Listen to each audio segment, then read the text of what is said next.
there, little chicken nuggets. It's me. It's me, Carl. It's me, Carl. Welcome to Grow TV. Welcome to Grow TV. Hosted by Carl, where we have fun with our friends, talk about Jesus, and go over everything the Bible has to offer. Now, once again, welcome to Grow TV. Hey, Andy. Hey, Carl. How you doing? Fine. And you? Good, good. What's that? Huh? What's the, that? What's that? What? Oh, this. Yeah. Oh, it's nothing. They gave it to me when I ran the 5K this morning. 5Ks? What is this, math class? It's a race, Carl. It's 3 miles. A 5K is 3 miles? I don't think you know what you're talking about, Andy. Plus, why don't you give me one? I want a trophy. Well, you have to do something in order to get one. I do stuff. Okay. I didn't mean it like that. I meant like a race or like a competition. Why do you want one so bad anyways? I don't know. It's cool. It makes you look important. I want to be cool and look important too. Oh, goodness, Carl. Okay. Are you ready For what? for this? Wah! Ah! Wah! Hey, what is this? Why am I small and why are you a giant? Am I dreaming? Ouch. I don't like this dream. Carl, you are not dreaming, okay? All right? I figured I'm going to take the lead on this one because you really need to hear the story of Nehemiah. Me a who with a whaty? Nehemiah. He was a cupbearer a long time ago back in the Old Testament times. What's a cupbearer? Is that what they call when a grizzly drinks the second half of your coffee? No. It was a job. Nehemiah worked for the king of Persia. He would taste the food and drink for the king to make sure it wasn't poisoned. But the thing is, Nehemiah wasn't from Persia. He was from Jerusalem. Like his fellow Israelites, all of them were brought over to live in this new land when their land was taken over by other kingdoms. Oh, that's awful. Yep, and one day he got even more terrible news. Oh no, what was it? He was told that his hometown of Jerusalem was in really bad shape. These people had turned their backs on God, and the city walls even had been torn down and ruined. Well, that's a bummer. How'd that make Nehemiah feel? Not good at all. It crushed him to know that the place he loves the most was unprotected and hurting. He wanted to do something about it. He wanted to help, but he knew he would have to ask the king first. Whoa. Hold up. What? Do you think I was born yesterday? Do you think I got nothing but beautiful silky locks of hair up here? What are you talking about? I've read the Bible enough to know that you just can't go talk to the king. The king is like super important. Nehemiah would never speak to the king. Would he? Well, get this. When it was mealtime, the king had looked over at Nehemiah and noticed that he was upset. The king had asked him what was wrong. So it gave Nehemiah the perfect opportunity to tell the king everything. Wow, I guess the king really liked Nehemiah to talk about his feelings and stuff.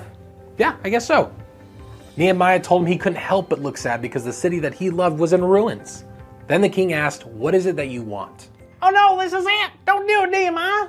Just keep your head down and say, "That is all, my king." You're pushing your luck, Nehemiah. Don't worry, Carl. So this is what happened. Nehemiah first prayed to God and then said this: "If it pleases the king, and if your servant has found favor in his sight, let him send me to the city in Judah where my ancestors are buried so that I can rebuild it." The king looked over at the queen, then back at Nehemiah and asked Nehemiah, "How long do you think this is going to take?" And then the king, I can't hear this. So long, Nehemiah. was pleased. The king was on Nehemiah's side. What? That's right. The king was so happy to be sending Nehemiah. And Nehemiah was so thrilled to go back to his hometown and rebuild the city walls. Wow. So Nehemiah became like a contractor and helped fix his own town? So what is this? Is it National Make Carl Feel Bad because he hasn't accomplished anything Day? Because if it is, you're doing a great job celebrating it. I don't mean to make you feel bad, Carl. I want this to encourage you. Encourage me? How can that story possibly encourage me? You get a trophy, Nehemiah found his purpose and gets to rebuild a wall. What do I get? That's what. First of all, that's not true. You've won awards before. Okay, most confusing face award does not count. Plus, that was from high school. Wait, were you homeschooled? Is there another point you're trying to make, Andy? Sorry, I think you're missing the point. God knew the desires of Nehemiah's heart. It was to go back and restore the city that meant so much to him, to help heal a broken community. God knew that Nehemiah was the man for the job, so God gave him the passion and the opportunity, not only to rebuild the wall, but to have the confidence to speak to the king about it. So even though Nehemiah was valuable to the king let him go back to his hometown, And Nehemiah was valuable to God for this reason too? Well, yes, but Nehemiah wasn't valuable to God because he had a job to do. He was valuable to God because God created him and loved him, just like you. I did not create anyone named Nehemiah, Andy. No, I mean you are valuable to God because you are you, Carl. You don't need any kind of award to tell you what you're worth, you know? Huh. Guess it makes sense. But I'm going to be honest, before I knew God, I truly felt like I never mattered.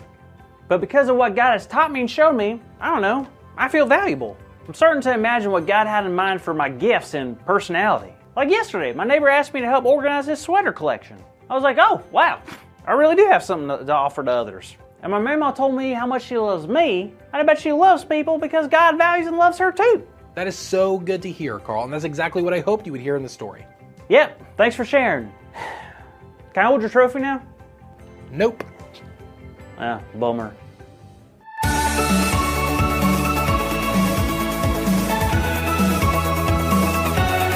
Well, hey there, kids. I'm so glad you're here because we have an awesome big idea today. That big idea is, because of God, I can feel valued. How great is that? Now, on the count of 3, we are going to shout it as loud as we can, okay? Ready? 1, 2, 3. Because of God, I can feel valued. Perfect. Wonderful job, everyone. Now, I appreciate you watching Grow TV this week, and I hope you come back and see us next time, all right? Perfect. See you later. Thank you for watching, and tune in next week for a new episode of